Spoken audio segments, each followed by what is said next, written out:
Hey, good day, everybody. Welcome back to another episode live from Jerusalem with Rabbi Chaim Goldberg, who's been teaching us a Genesis class for north of a year now. I think we've crossed the year mark, steady on the book of Genesis. And in the last number of weeks, we've introduced Lee Fogel at the second half, sharing Brit Shalom. It's just such a joy to hear Rabbi Uri Shirky's book, Brit Shalom, which is practical applications for Noahides. Everybody I speak to is gaining so much out of this, so I recommend you go back and check the classes out, folks. But let's just jump right in and see how the rabbi's doing today and what treasures of Torah he has for us. Rabbi Goldberg, you're live and on the air, sir. It's your class. I'm going to step back and let you do your thing. Good evening, everybody. Good evening from Israel. Welcome to the world. Welcome, everybody. Good to see you. Oh, wow. We have James. We have everybody. So many people here. Also, Tony's dog. It's very good there. Show him for a moment, on the screen. Dan. Here, I can put it, for gallery view. Yeah. Oh, yeah. We've got, and that doesn't even cover it all. I mean, we got our friend Michaela over in Italy. We got Angela and Mike over in the UK. We got Netzak over, I believe Netzak's in Romania. Am I correct? In the Czech Republic. Czech Republic, forgive me. We got friend Tony down in, who works with us down in Arizona. We got Jacoby over in India. Lisette, who's down in South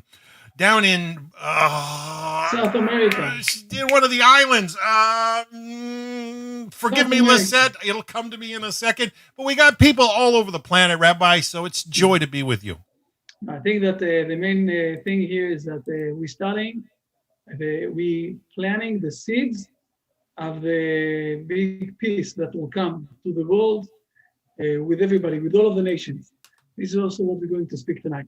And because Lee is coming soon, so let's dive inside. We came here especially for learning the Bible and through the secrets of the Hebrew nation and a lot of things that we preserved along history. Now it's the time that we started to speak and to share with the people around. And we came to the stage of Abraham, Patriarch Abraham, that everybody feels related to him. And last week we spoke about mainly from what we call the Midrash, from the inside inheritance that we had in the Hebrew nation. And we saw how much Abraham was very gentle, very righteous, very important person. And I want to show now, after we saw that last week, I want to show now something very different. And to show something about Abraham that only when you read the Bible the second time, the third time, when you're starting to acknowledge everything that is written down, you're managing to catch things that the Bible is hiding. And it's very important to understand that. So let me share the screen for a moment. And let's go here to the Bible. We're using usually from the Bible of the Chabad. It's very important also to know they have a very, very good translation, very exact one. How come? Chapter 1. We need to go to the next chapter. Just a moment. Another chapter. And it's very clear, okay, in chapter 12, where God is speaking with Abraham and telling him, go out and you will get a lot of prize. You know what, Dan? Maybe we need to read it again. The first 4 verses, please read them. Dan. Verse 1. Oh, you're going to have to scroll up a little bit, Rabbi. And the Lord said to Abram, go forth from your land and from your birthplace and from your father's house to the land that I will show you. And I will make you into a great nation, and I will bless you, and I will aggrandize your name, and you shall be a blessing. And I will bless those who bless you, and the one who curses you I will curse. And all the families of the earth shall be blessed in you. And Abram went as the Lord had spoken to him, and Lot went with him. And Abram was 75 years old when he left Haran. So it's very clear. It says here that Abram was 75 years old. Let's go for a moment and do a bit of calculation. I know it's mathematics, it's a bit hard, people don't like it, but we need to do that for a moment. So let's go to chapter 11, and let's think for a moment how old was Abraham's father when Abraham was born. Okay.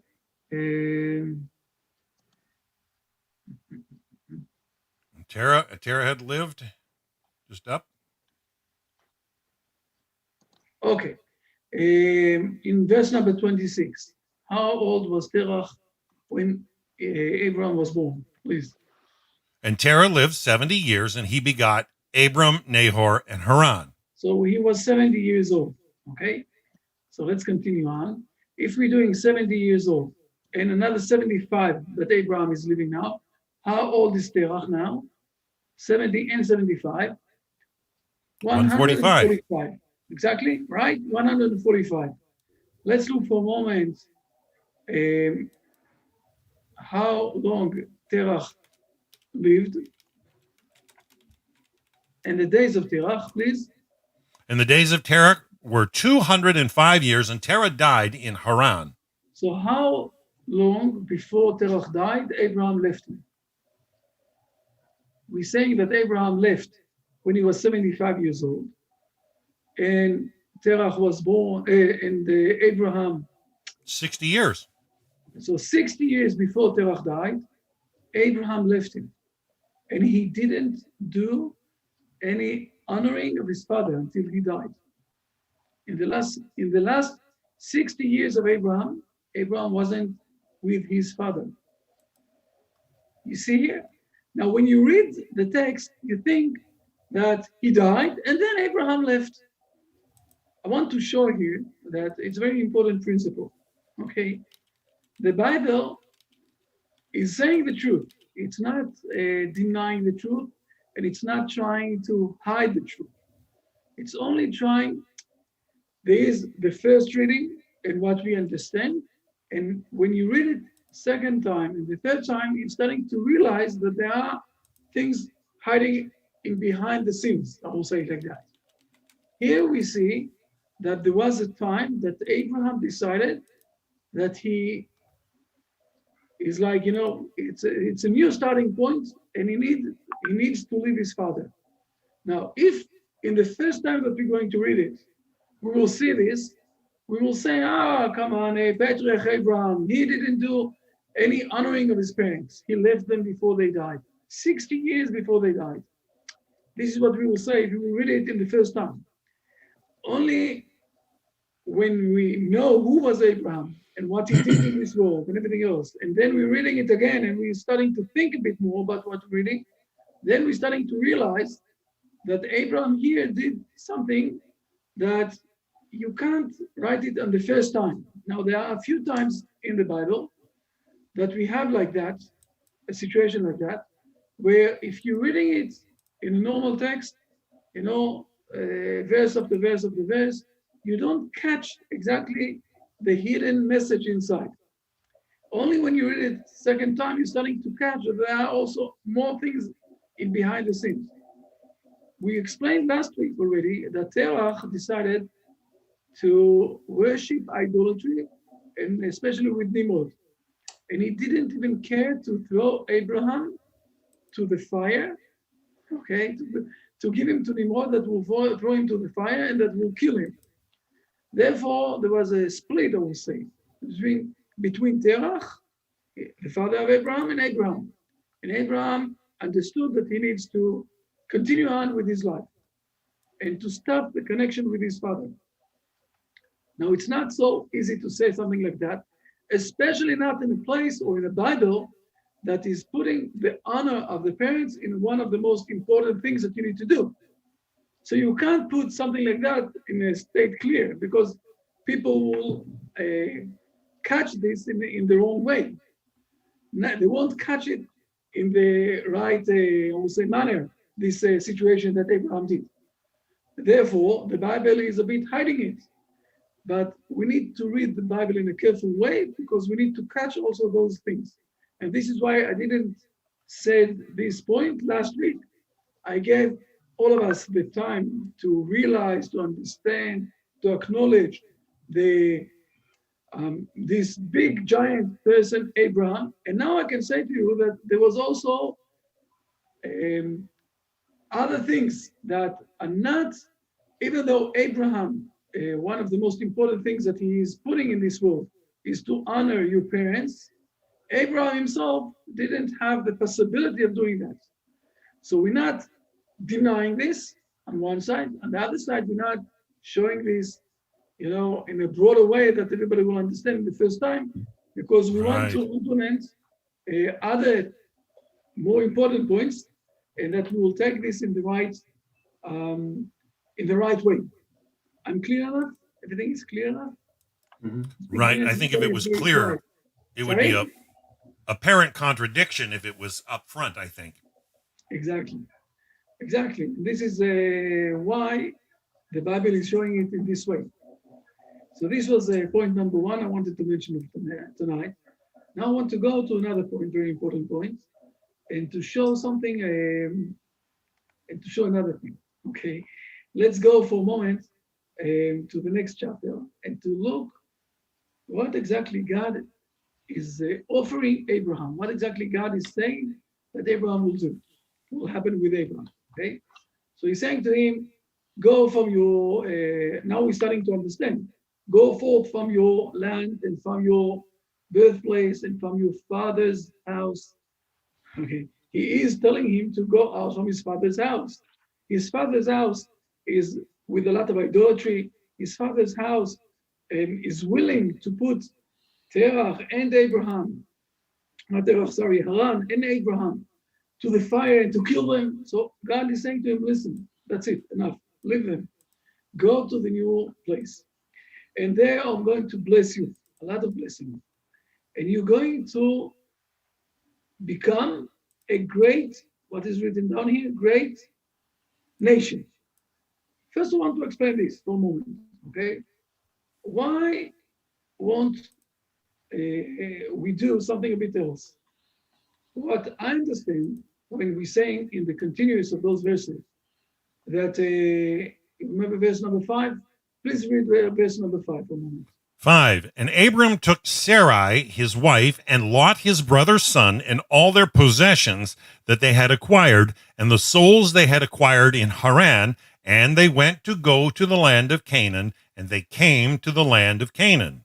And we asked ourselves, what is the souls that they had acquired in Haran? And we answered last week, we read Rashi, and we answered that they brought a lot of people under the understanding of God. We explained this in few times already, that Abraham did a lot of, you know what, we can read Rashi for a moment, just to show it to everybody, to remind ourselves. Here it is. You don't need to read a lot, you just read those, please read those. Whom he had brought under the wings of the Shekinah. Abraham would convert the men, and Sarah would convert the women.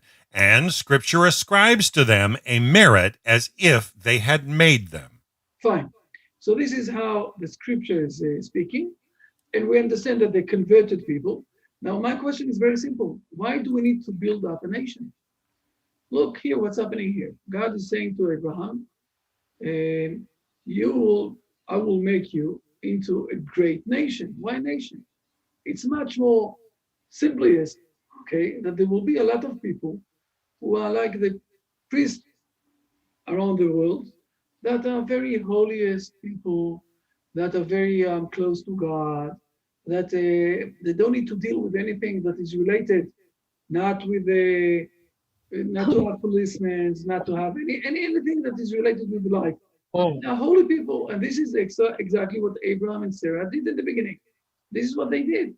In the beginning, they took a lot of people and they brought them, they converted them, and they brought them under the Shekhinah. And suddenly God is saying to them, look, I want to do something else. I want to have a great nation. Why do we need to have a great nation? And not to have a lot of very pure, important people who are, in the level of the most highest level that you can have in this world. Why to create a nation? When you're creating a nation, unfortunately, you must have also policemen, and you must have also judge, and you must have also people that will steal one from each other.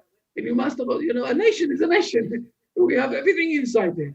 If you will go only to the roots, that there are only holy people, so you don't need to have a nation, and they will be spread all over the world. We see here that God is saying, I will explain why. I will say also the answer, okay? The answer is very simple. If there will be only holy people in the world, so people will say, of course they are holy. Of course they are very righteous people, because they don't need to live here in our life. They don't need to live here in this world. They don't need really to go and to work every morning. They don't need to have the, how do you say it in English? In Hebrew, you say the merivat chaim. You don't need to fight the hard part of the life. Struggle. Because, how do you say it? Struggle? Yes, you don't need to struggle in life. Because people, they are holy people. They're sitting in the churches, they're sitting in their places, and everybody's bringing them food, everybody's bringing them money or something like that. Of course, you can be a very holy person when you are in a place by yourself.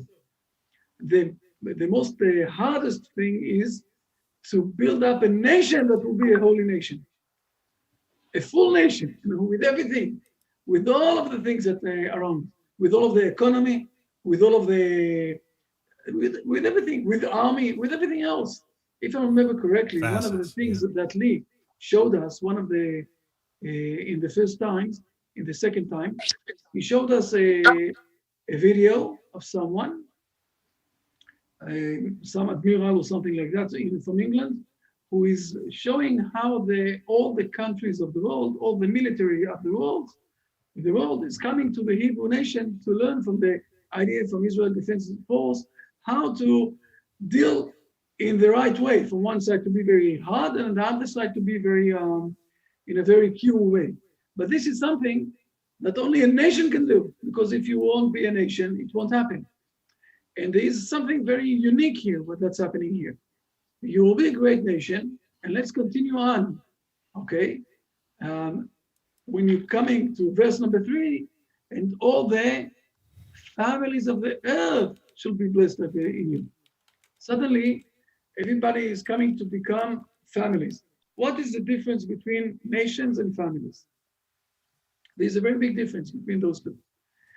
Families usually have peace one with each other, okay? Families also have some sort of marriage between families, okay? Usually with neighbors, okay? Families, usually they have good relationship. When the relationship is starting to become hard, when we're becoming nations, one nation with another nation is always with fights. Let's look for a moment in chapter 10. When we learned it, I tried not to go inside to this, and no one asked me, so I didn't went inside to this issue. But let's look for a moment what is happening in chapter 10. Chapter 10 is explaining all the 70 nations that came to this world, okay? And it all starts out from the flood, okay? The generations, the sons of Noah, and it's explaining 70 nations, okay? Like we all know about those 70 nations. Now let's look for a moment in the last verse here, okay?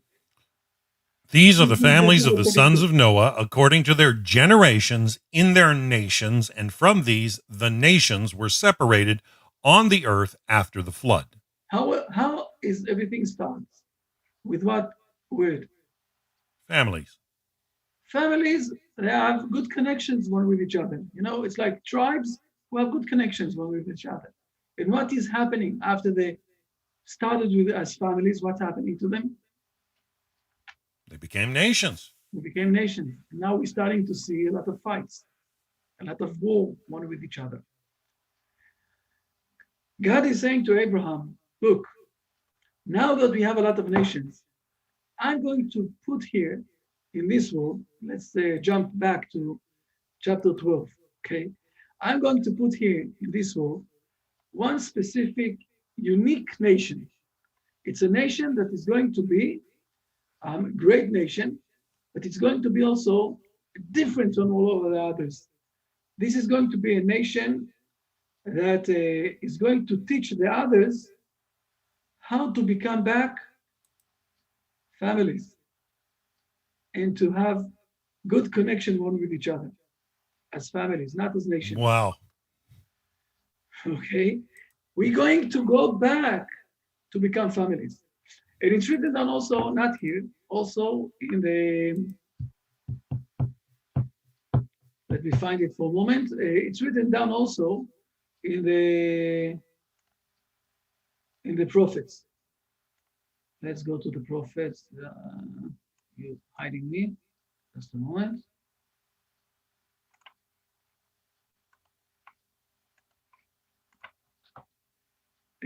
After the big day, okay, of God, okay, the day of God, the day of Lord, the Lord is coming. And it's written down here, by the way, if you will look, if you will read for us, please, verse number 2. And I will gather all the nations to Jerusalem to wage war, and the city shall be captured, and the houses shall be plundered, and the women shall be ravished, and half the city shall go forth into exile, and the rest of the people shall not be cut off from the city. Basically, it's describing here the independence war of the Hebrew nation, where the Jerusalem was split to two. Okay, half of the city shall go forth, okay, into exile, and the rest of the people shall not go out, not go out from the city.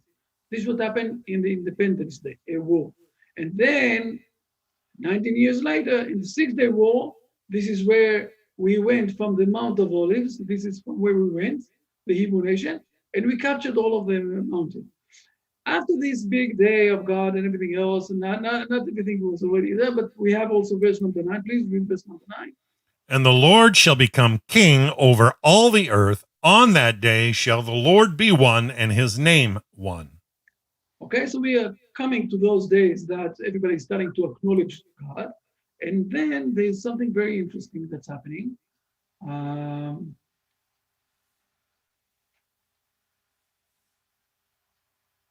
Please read verse 16 and then 17. 16. And it will come to pass that everyone left of the nations who came up against Jerusalem will go up from year to year to prostrate himself to the King, the Lord of hosts, and to celebrate the festival of tabernacles. And it shall be that whoever of all the families of the earth does not go up to Jerusalem to prostrate himself to the King, the Lord of hosts, upon them there shall be no rain. So it starts with the word nations, right? And then suddenly we're finding that it's all, how do we call them? Families. You see? You see what's happening here? From nations, when the Hebrew nation will become, to the stage where everybody acknowledge what exactly they're doing here in this world. So the nations will become to the situation where they are like families one to each other without the fights and everything else. And this is what the God is saying to Abraham. I'm going to build from you a nation, but it's going to be a unique nation, a different nation from all of the others, because we have already 70 nations. Here we're speaking about a nation that is going to be the nation outside from the nations, that is going to teach all of the nations how to become back, or how to go back and to behave as families one to each other with the right way. And it's continuing on with the words of nations, families, okay? If the family of Egypt won't come, etc., etc., etc. So this is what is happening here in Genesis when we're studying the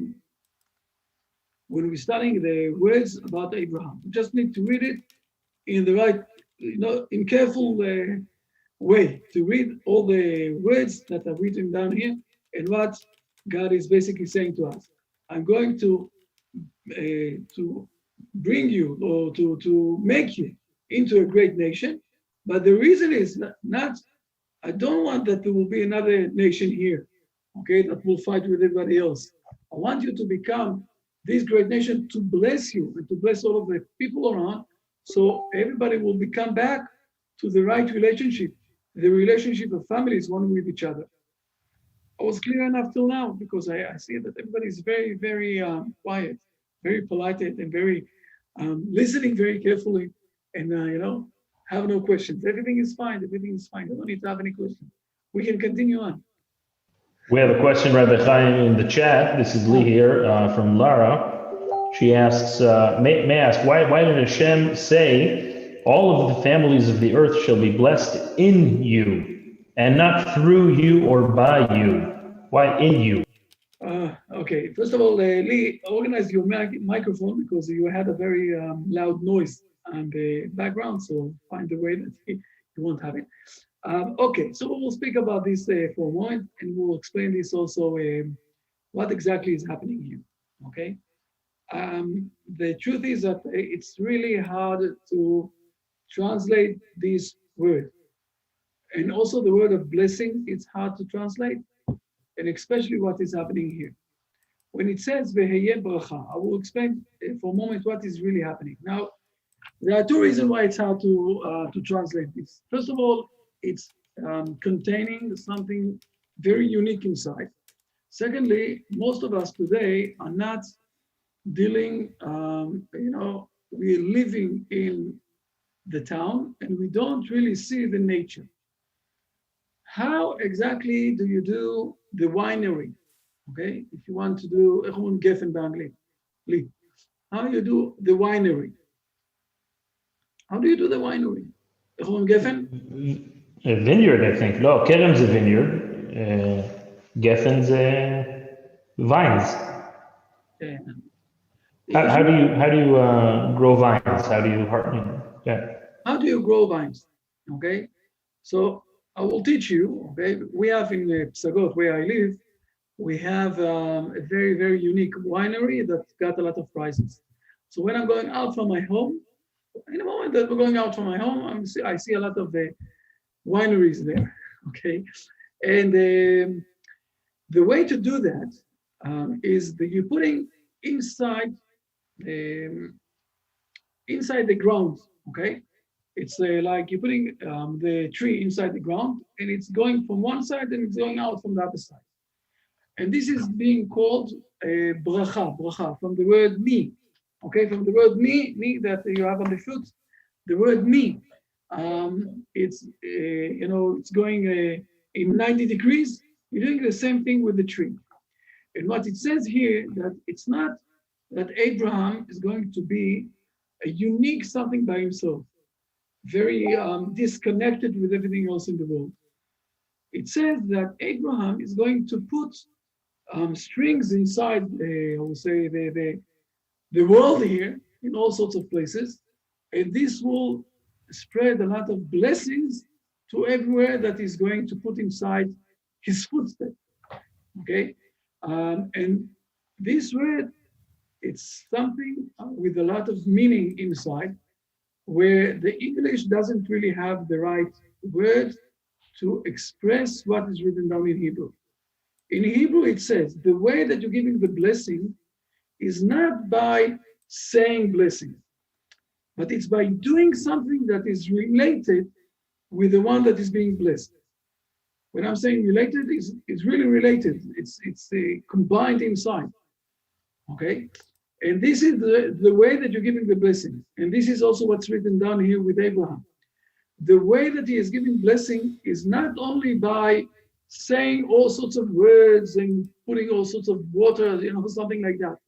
No, this is not the way of blessing. The way of blessing is by doing some sort of an action as related with the people who are blessed. And this is what is written down here. And the translation is not the best translation. I will say like that. But you don't have any translation in other languages, because it is really a unique understanding what is the word blessing. And as more you're going deeper and deeper to this word, I can give, only on this word, I can give a lesson of an hour and a half. So I'm not sure that we're going to do that, but we need to realize that a blessing is not just saying a few words and doing all sorts of magical things. It's an act that is bringing the blessing to our world. and it's related with the people around and everything else. In some sort of way, we can look at this today in history, and we can see that always where the Jews were, there was a blessing to the kingdom of this place. Go, for example, to the time 500 years ago, where the Jews were in Spain. And the Spain, then in those days, were very great. Then they threw out all the Jews, and Spain went down. And you can see in all sorts of places where the Jews were, there was a blessing, but the blessing didn't came just because the Jews said few words. The Jews did there all sorts of things. By the way, I can say today that a lot of times when I'm going to Europe, before the pandemic, before the coronavirus, I was in Europe a few times, and everywhere I went, people took me to, old synagogues that still stood after the Holocaust. And they said to me, look, now that the Jews vanished from here, we lost the blessing. We lost the blessing of the place. You need to come back and give us blessing. Now today, the blessing, it won't be that the Jews will come back to Europe. Okay, Europe doesn't really have Jews today. But the blessing also is related to the Jews that did, the Hebrew people that did things there, okay, inside the environment of those places. And this is related to the word bracha, blessing, that it's not only saying words, but it's also doing actions. Today, the Hebrew nation is doing their actions from today it's very simple, okay? I can think about this 60 years ago, okay? 40 years ago, 20 years ago. I can't give a lesson here in Israel from Jerusalem and to do it to all over the world. Today, I can sit here in Jerusalem and have connection. Look for yourself, okay, with all of the people that we have here around. And we have people from all over the world. And we know that usually to this specific lesson, there are something like 100 people in the week that are listening to this lesson. And there are other lessons that Dan is doing. And we have more and more people that are listening from all over the world. So today, the blessing of doing blessing, it's not only, you don't need to live in all sorts of places. I'm living in Jerusalem, but we have all of us connection. And soon the pandemic will vanish and you will come to visit me in Israel also. And I will come to visit you and everything else. Maybe when I will go to the United States, I will go through England. Maybe, I'm not sure because I don't know if they know how to speak English. So it's, as usual, it's a big problem there, with the English. Angela, don't take it too hard. This English thing. So fine, okay, Lara, I explained a bit. The word blessing is a bit more profound word, what is happening there and what is really written down there. Thank you, Rabbi. I appreciate it. Not a problem. Fine. So we answered the question. I'm just amazed what happens when we give blessing over food. Michaela, I don't know. I need to explain this. Now, I will say one sentence, and I won't go inside to this too much. Okay, there is a very, very big difference between the way that the Hebrew nation see the blessing of the food and the rest of the world. Okay, I will say it like that. In all over the world, people think that the food is mine, and I want to bless God, so it won't, it will become holy, the food. But this is the opposite truth. It's not the truth. It's just the upside down truth. The truth is that everything is related to God. And when we are blessing, what we're asking permission from God to eat things of Him, of His. This is how we look at things. So the blessing thing is just 100% opposite than what everybody else thinks. But it's related a bit to the new dimension of thought that the Hebrew nation is bringing through the prophecy. but we will expand this in different places, not here. Okay? Fine. Fine. If you have no questions, everything is fine. We will continue on with Lee. Lee, yeah. I just want to test the microphone. Is it any better now? No? Terrible echo. Exactly. Oh, man. My apartment is empty, and apparently having no furniture creates a massive echo. All right, just give me one more minute. I apologize, Rabbi Chaim. I'm going to try to find a different position, Not a problem. different place to go. Put your tallit over your head as you teach. It'll block the sound and keep it from reverbing.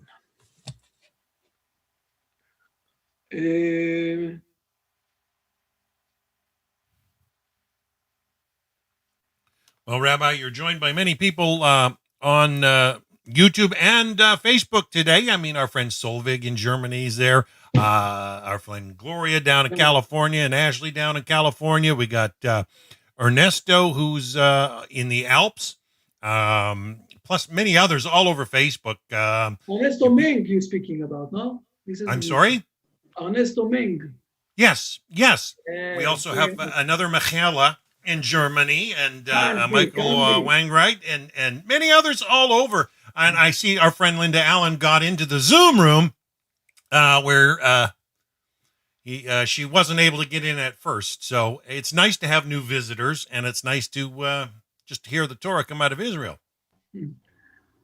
Excellent. Yes, Lee, try now. Rabbi Chaim, any better now? 100% better. Yes. Hey, Okay. woo.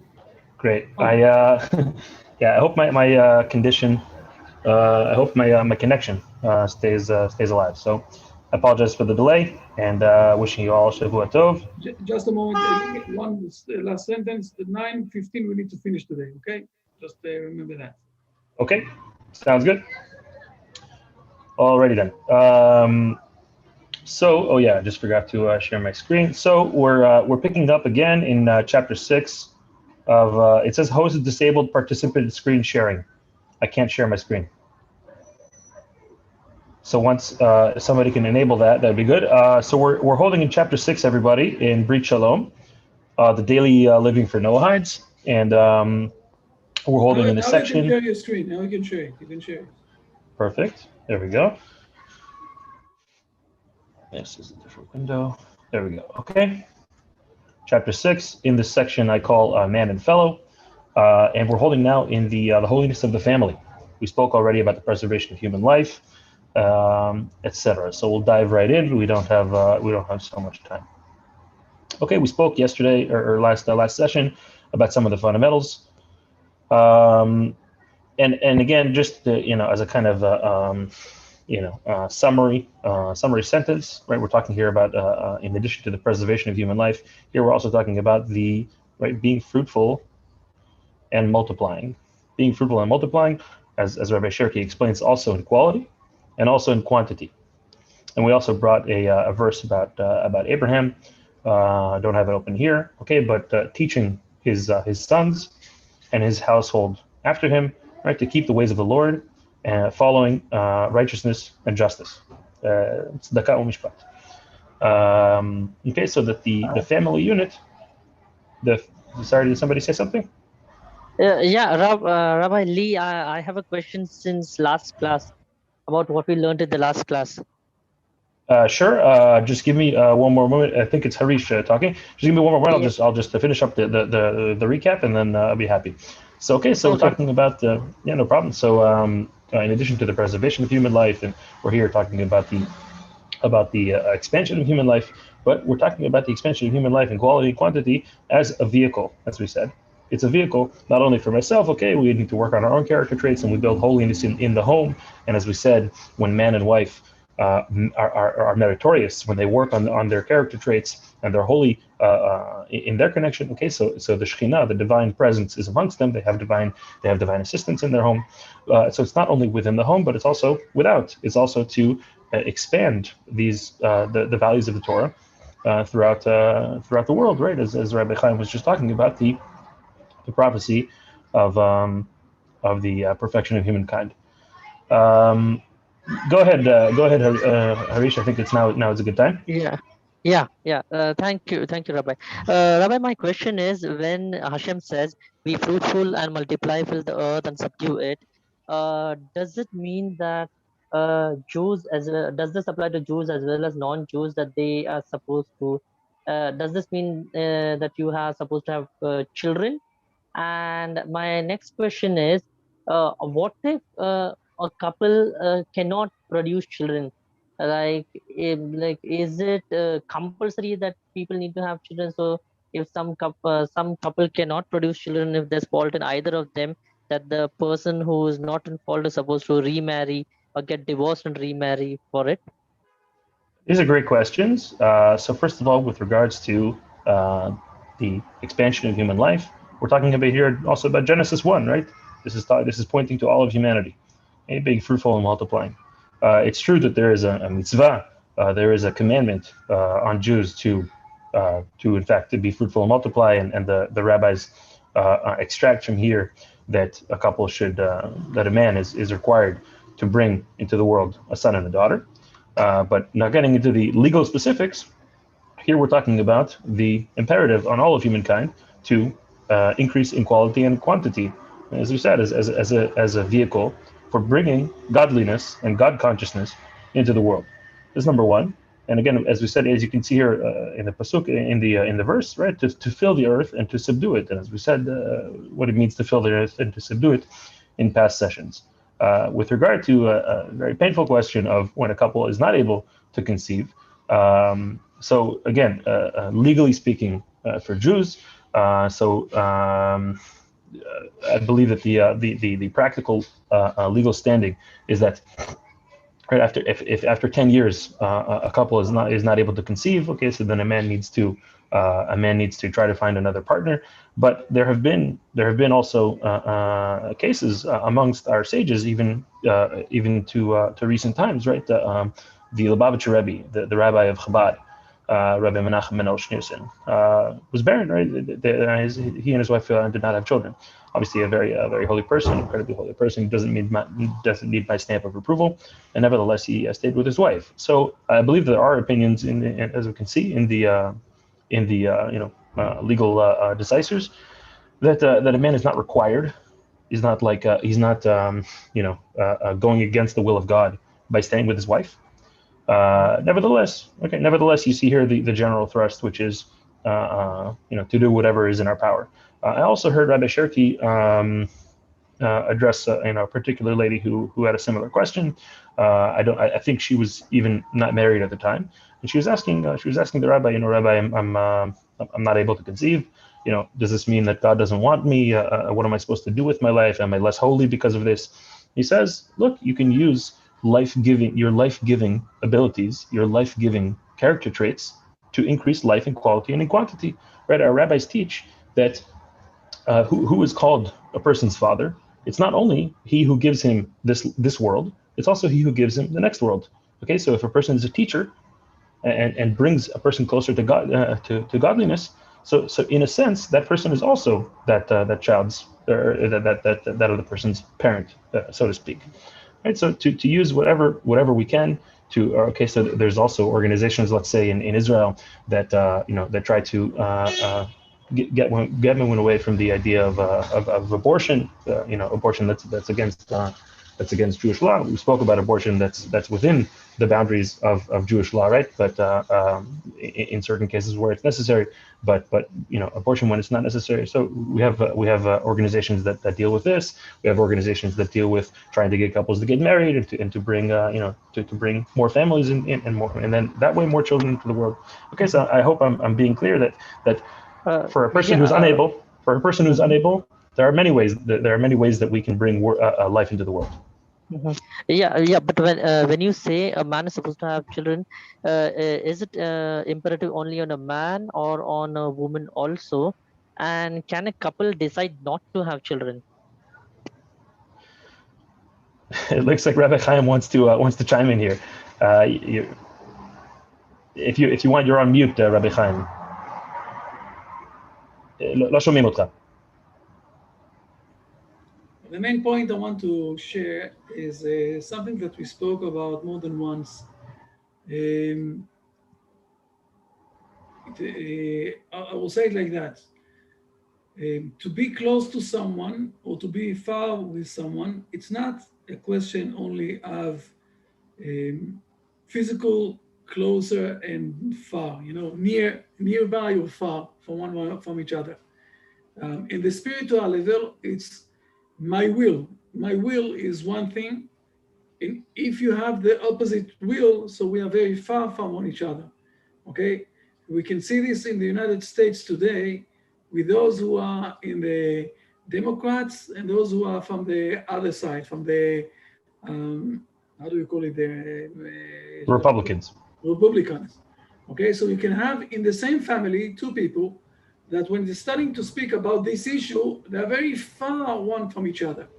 Now, God is the ultimate God who is giving life, and we are only receiving life. The only way that we can start moving to the other side is by starting to give also. And the ultimate way is also to give birth and to give kids. We got life as a present, nobody paid for getting life in this world. So if you don't want to give life, it's not only selfish, it's also part of the situation where you want to stay very, very far from God. This is the only thing I want to say. Think about this. It's not it's something for, Uh-huh. Okay. Yeah, so Thank you, Rabbi. this connects with the statement that I accidentally skipped over in our last session. Okay, it starts here, the paragraph the sages said, right? So we spoke about here kind of the general thrust of the holiness of the family unit, right? And using it as a vehicle, etc. Okay, as we say here, in order to advance civilization. Okay, as the prophet said. Okay, and then the sages say here, anyone who is not occupied with procreation is as though he sheds blood, and as if he diminishes the image of God. Now, again, you have to understand here. First of all, we have to understand here. It's as though he sheds blood, right? He's obviously not a murderer. Okay, it certainly doesn't have the same legal standing as a murderer. At the same time, somebody who has the ability, and this is one of the holiest abilities in Judaism, right? We become partners in God's creation to bring life into the world. And somebody who actively has this ability and doesn't use it, he is right. As Rabbi Chaim said, he's disconnecting himself from the purpose for which God placed us here, right? It says here, he did not create the world to be a wasteland, but formed it for habitation, right? So such holy people, maybe we can leave it to other people, other people in humanity. Maybe some of the wicked can have these ideas that maybe they need to have a couple fewer children. But such holy people who are sitting with their free time across the entire world and looking for ways to draw closer to God. This is the general idea here.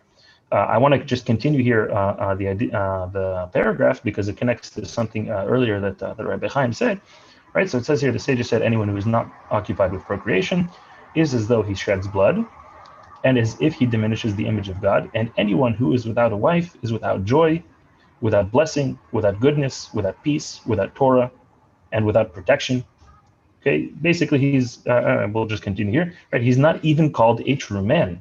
If you look in the language of the verse, it says male and female. He created them, in parentheses, in order to procreate, and he called their name man.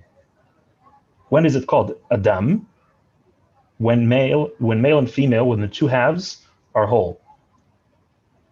Okay, and there's a long list here of blessing, of goodness that a person is preventing himself from connecting to. Rabbi Chaim was talking about the holiness of the individual.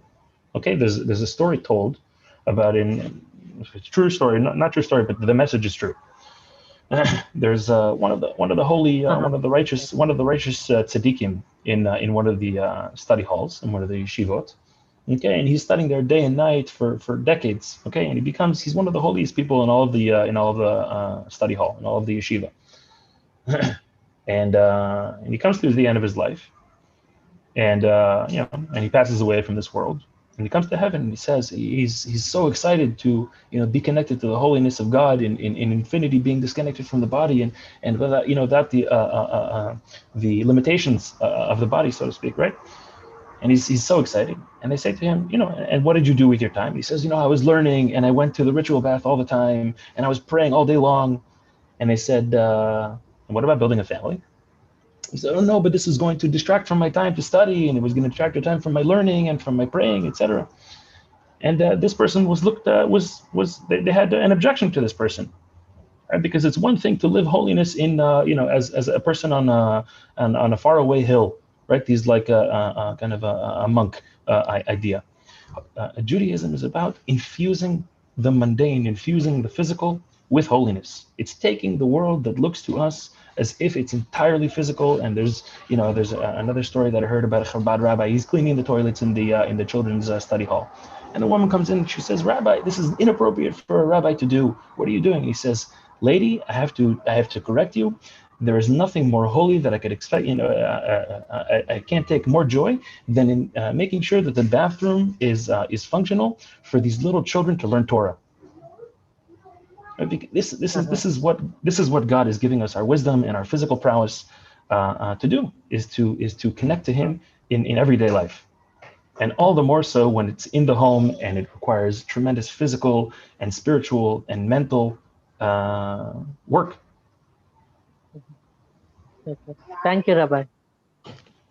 I hope that helps, right? And that's why it says here that he's also without Torah, right? Because as we said, his Torah remains theoretical.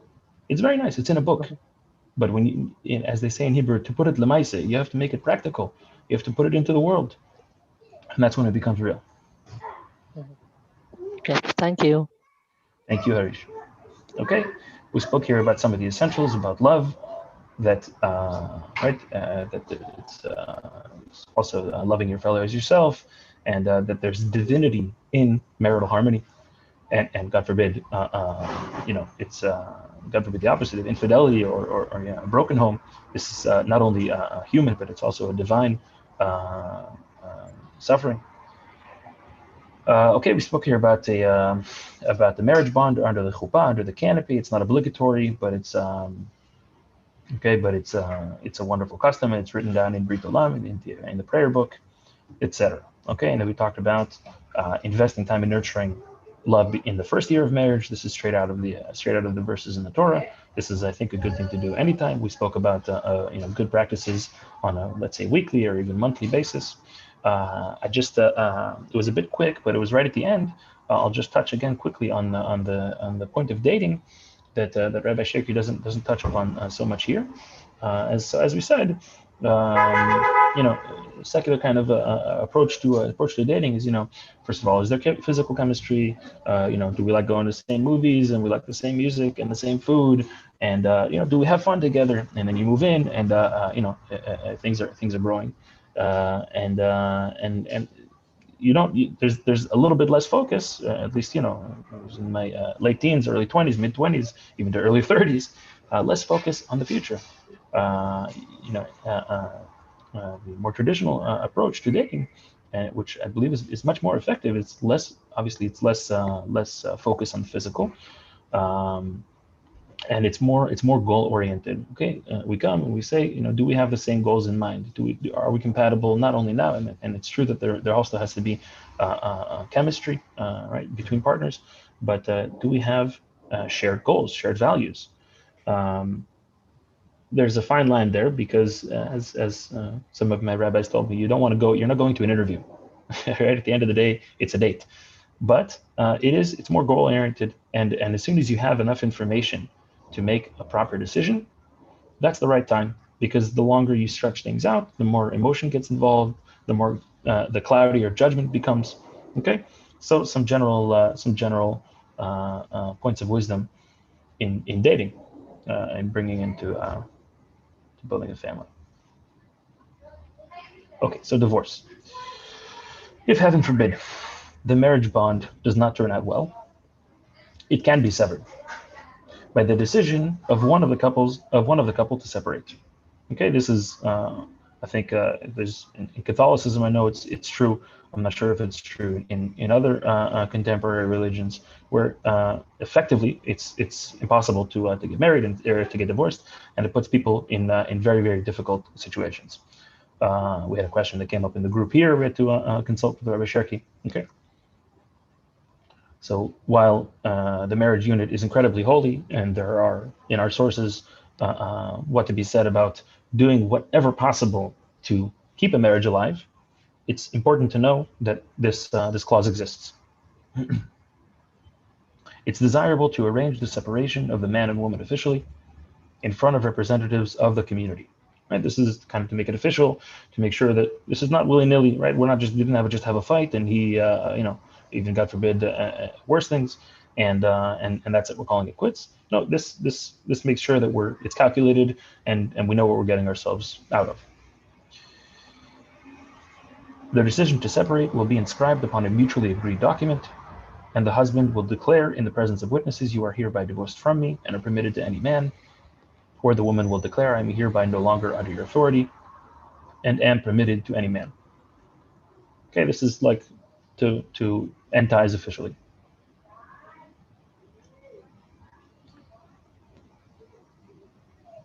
Okay, moving into some proper conduct between the sexes.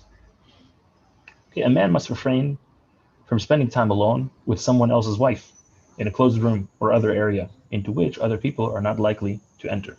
Right? This is what's called in Jewish law yichud, right? Being alone together.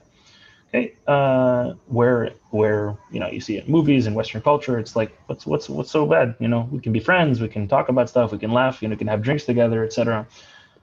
In a more traditional Torah way of looking at things, this is not appropriate. It's important to know it's not forbidden to talk to your friend's wife, right? You have a business to deal with. She's your neighbor. How are you doing? Hope all is well. Happy holidays, etc. You bring gifts, etc. The families bring gifts back and forth. I can also tell you about whatever you're in the more traditional neighborhood. Okay, so neighborly affairs, neighborly relations. But nothing more than this. It's not really appropriate to delve further. One of my friends told me, he had a friend in business, and he had to travel a lot, and married guy, and he was one of his business partners was a married lady, and very frequent business trips together. And they're spending a lot of time alone together. They're contributing to this very important cause together. And they go out to dinners together, and they have drinks together. And slowly but surely, something is building. And unfortunately, it breaks two other families in order for this thing to happen. And here it's a recognition of the human condition. We're all human beings. Okay, we all have certain desires, and we channel them in a healthy way. But left to completely, our own devices without any structure, at the end of the day, we're all human beings. And so here, it's a recognition of this fact, and it's an orderly approach. I won't let myself get to step 10 because I'm not even going to get to step 1. Right? It's like God forbid an alcoholic. He's not going to go drink be at a bar with all of his buddies drinking, and they're having cigarettes and all that stuff and getting into the mood. Why? Because he knows he puts himself in this situation, and it's pretty clear what's going to happen at the end of the day. Okay, so it's a recognition of this element of the human condition, and dealing with it in a productive fashion.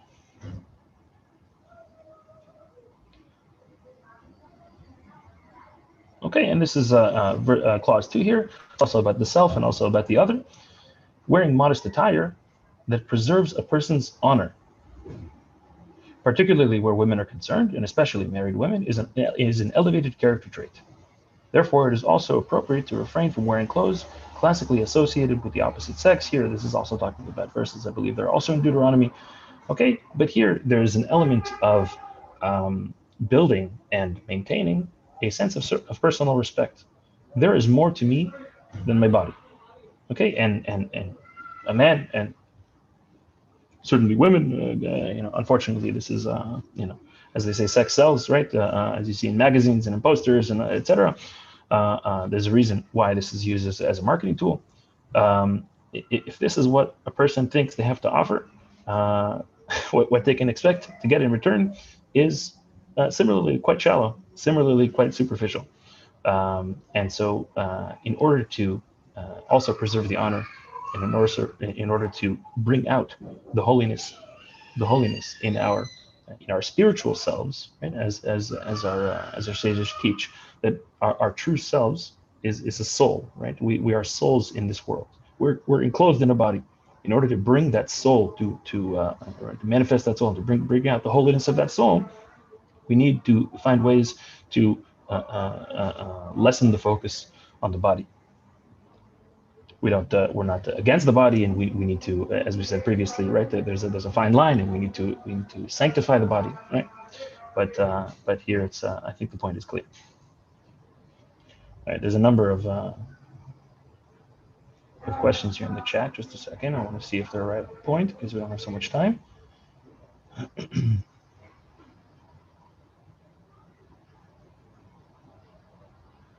Wonderful. Okay, so Tony is talking about here again about procreation.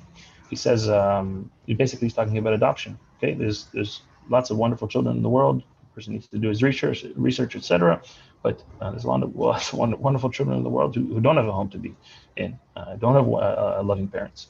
Okay, so yeah, even if a person is unfortunately not blessed with disability, okay, as we said, they can either bring or maintain life in the world in a figurative fashion, or even in this physical fashion. Okay, it's true, the child was born of different parents. You can raise them from birth, basically. Lara's talking about wearing pants. I've heard different opinions about this with regards to Jewish women. Traditionally speaking, Jewish women don't wear pants because it's meant to be like a male garb, and it's more revealing. I'm not sure if the exact same applies for Noahide women. I've heard I've heard a rabbi discuss that, like, if the pants can be like a little bit looser, kind of, maybe more elegant, you can use your imagination. But again, the point being to cover, right? Because we want to lessen the emphasis on the body, and also that it should not draw attention, right? What we want to, the person doesn't need to be ugly. You can wear makeup, and you can set up your hair, etc. You can look, be stylish, etc. But the point is that, as one lady once said, you can be attractive without being attracting. Okay, there's when we talk about the just a small how do you say, tangent about the character trait of modesty. Okay, there's a lot of talk in what are called the ultra-Orthodox circles about modesty, also in the religious Zionist world, the talk of modesty. And there's a great deal of discussion about that girls and ladies, they should be wearing skirts, and how long, and they should be covering their ankles, and how the neck area should be covered, etc. Tons and tons of details about the exterior manifestation of modesty. And there's not a great deal of discussion about the internal trait of modesty. So there can be a lady who's covered head to toe, but she's drawing a lot of attention to herself, and this is immodest. She's like in a burqa, she's like covering everything but her eyes, but her eyelids, right? But she's drawing too much attention, and this is immodest. At the same time, you can have a lady, she's wearing a t-shirt, she's wearing she's wearing pants, as we said, but she's a modest lady. She's a righteous lady. She's talking about giving to others, and she's involved in wonderful things. And she's and compliments she gets, she says, this strength I'm getting from God, and I'm so blessed from God. She's drawing attention away from herself. And so this is more the internal character trait of modesty. And there's a great deal to be said about that.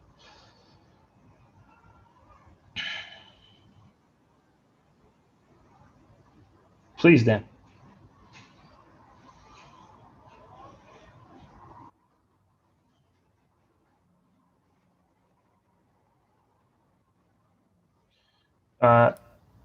Is it considered modest for a non-Jewish woman to cover her hair? Great question. There is actually a footnote. Yeah, there's actually a footnote here citing Maimonides, citing the Rambam, about in days of old, this was actually common custom among the Gentile ladies. right? It's brought just as a small side note. It's brought in the Talmud about the requirement for a married Jewish woman to cover her hair. Okay, it brings out a verse in the Song of Songs in Shir Shirim, okay, where it says like that a woman's hair is it's like a private area, and it describes a woman's hair like I think it's like the sheep or like the goats like running down the hillside. When so we've lost a great deal of sensitivity, right? But if a person tunes into this level of sensitivity, there's a great deal of beauty in a woman's hair kind of flowing down over her head, and it shines, etc. Okay, there's a great deal of beauty in this, so there is what to be said. There is what to be said for a woman, that there's if it's for young unmarried Jewish ladies here in Israel. So some of them either bunch up their hair, they clip it again. So it's less kind of in your face. But if we're talking about married women, then I think it was Gloria, if I remember the name correctly. Okay, so the source actually brought here in this clause is from Maimonides, where he discusses that in times of old, yes, this was customary among non-Jewish women. I think there is what to be said about it. I think there was a lady who joined our class. I don't remember her name, but she customarily covers her hair. Okay, let's just see if there's anything more on point. Thank you, Lee. Every country has its modesty. This is also true, Angelica. Okay, again, as we said, a lot of the focus here is also on the character trait of modesty, which means is to hide or to conceal. It doesn't necessarily only mean in the physical sense. It also means that a person does not draw too much attention to themselves. Okay, head coverings, it's regarding custom, right, Angelica?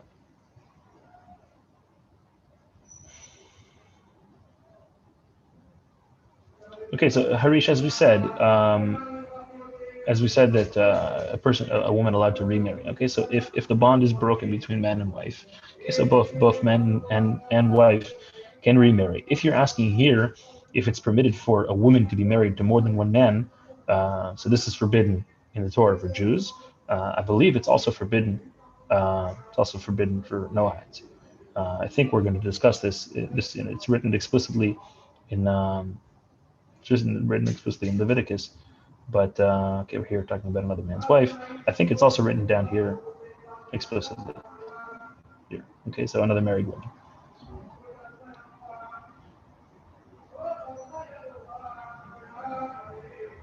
Okay, Travis, you're right. You're absolutely right. As we said, it's also about protecting. Travis asks about modesty, protecting also the soul of others. It's true. So there is an element of modesty which is protecting my own honor and me respecting myself and the holiness within me. And it's also true that that we're all we're all in this together, as we say. And a lady walks out into the street with it all hanging out, then guys are as I said, we're only human, and she's like drawing negative attention to herself. So there is an element of it that it's it's about the other, and that we're all kind of one family trying to maintain a holy camp, so to speak. And there's certainly an element of maintaining one's own individual honor and holiness. Okay, I just have a couple more minutes here, so we'll move on. Okay, it's appropriate that the marriage document, so clause 3 here, it's appropriate that the marriage document will include an official commitment on the part of the husband to look after the welfare and comfort of his wife. Okay, he's talking here about physical needs, if it's housing and food, also physical needs. Okay, so it's important that this should be also documented officially. Okay, a person should not gaze at immodest sights. There's also, I believe, explicit verses about if it's immodest, people behaving or dressing immodestly, and also not staring if animals have to do their business. Right. Again, this is trying to kind of focus our thoughts on holy things, and kind of keep our head on straight. At the same time, it's worth noting, right? So with regard to like go to the bank or something. There's a lady bank teller. Okay, it's not like forbidden to look at a lady. What the rabbis talk about being forbidden, at least in Jewish law, but I think there's what to learn about it also for Noahides. What they talk about being forbidden is not looking, it's kind of peering, it's studying. Okay, so you start noticing exactly the way the dress falls on her, and exactly the way her hair is curling, and exactly the makeup that she's wearing. Okay, this would be inappropriate. If a person has to go and has to, as we said, has a business dealing, or it's his neighbor, and he's saying, good morning, this is totally permissible, and we want to maintain peace. Okay, but there's constructive and not constructive or destructive. Behavior. Okay, a man should not desire another man's wife. We spoke about about this above. Also it's coming straight out of the Ten Commandments. Okay, but we talked about here also kind of gates, protecting ourselves from this. Okay, so not kind of letting things.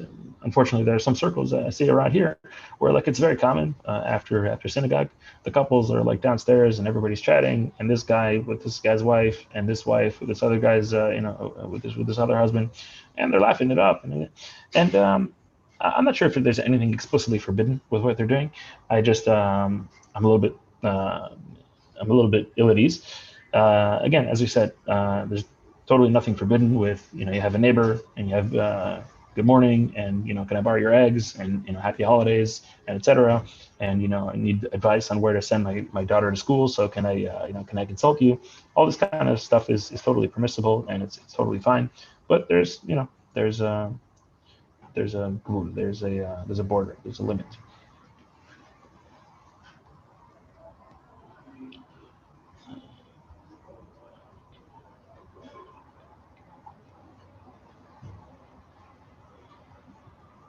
Again, I'm not sure that there's Harish again is asking about the if a woman should remarry if her husband is not able to conceive. So at least in Jewish law, the imperative is a man. There's what he said about why the imperative is on a man and not on a woman to procreate. But I don't think there's any requirement of a woman to separate from her husband if he's unable to conceive. But again, they're able to if unfortunately they reach that conclusion, and then she can she's a free woman. Awesome. So Travis is obviously a very learned soul. Okay, there's a clause in Jewish law talking about trying to avoid walking behind women if possible. I think the message is clear. Look, if you need to, in general. Okay, in general, this is I received from multiple of my rabbis. In general, the Torah wants us to be normal. Okay, God doesn't want us to suffer. We don't sanctify suffering. We want to be normal. We don't want to be ill at ease and anxious all the time. And is God going to zap me? I'm driving away from God in any little action that I do. We need to be normal. Okay, what's normal? It's pretty normal for people to walk along the street. Okay, if you need to be walking directly behind a woman, if you need to be walking directly behind a woman who is dressed immodestly, each person should also know themselves. I forget who said this, but right, know thyself. Need to know what your limits are. Each person needs to do that exercise for themselves. Okay, and this one guy for who it'll be appropriate to walk on the other side of the street because he knows that this lady is going to walk there every time in the morning, and he has a difficult time with that. And some of the guy that doesn't bother as much. Okay, so I think that's the general thrust, and we're at 9:15 already. Fine. I wanted to talk about also the monthly cycle and the family purity, but I think we'll leave it for next time. You guys all have such wonderful questions, so it's great to address them. It's also a very heavy note, this number 6. Yeah. Fine, Lee. Thank you very, very much for that. On my side, everybody can have a very great week for this coming week. next week we are on, right, Lee? Yeah, Hashem willing. I'm available, Shalom. Rabbi, and I thoroughly enjoy this class. I know it's very exciting. We're getting lots of views from all around the planet on YouTube, and Facebook numbers have been growing steadily. And it's just a joy to see new faces and the same faces come back in the Zoom room over and over. I wish we had more time because I know that a lot of people in this group, especially in the Zoom room, everybody wants to get a word in. Everybody wants to chat. Everybody wants to have questions answered. They want to know from the rabbis. They want to know from what the Torah has to say. And I wish you could slot some time for them to make it work. I don't know how you're going to be able to do that. It doesn't make for great broadcasting, but I know that it needs to happen in the sense of growth and connectivity. And I encourage everybody to connect more and more and more and ask questions. You're welcome to send me emails anytime. I'd be glad to chat. I find myself doing it for hours every morning before classes. Sometimes I actually had to end with somebody in the UK this morning and say, I got to go get ready for the broadcast. It's just a joy to see people's minds lighting up with Torah, Rabbi. And you've played such a great part in this. It's a wonderful class. So I'm on for next week. If you are, Rabbi. We are. Next week we are continuing. Soon we have Passover, and this will have a small break, but except for that, I think that now we're continuing on. Of course, we are continuing on. Okay, so you heard it from the Rabbi, folks. So we're going to sign out here on social media. Thank you, everybody, for attending. Have a wonderful, wonderful week. Shavua Tov, everybody. You're all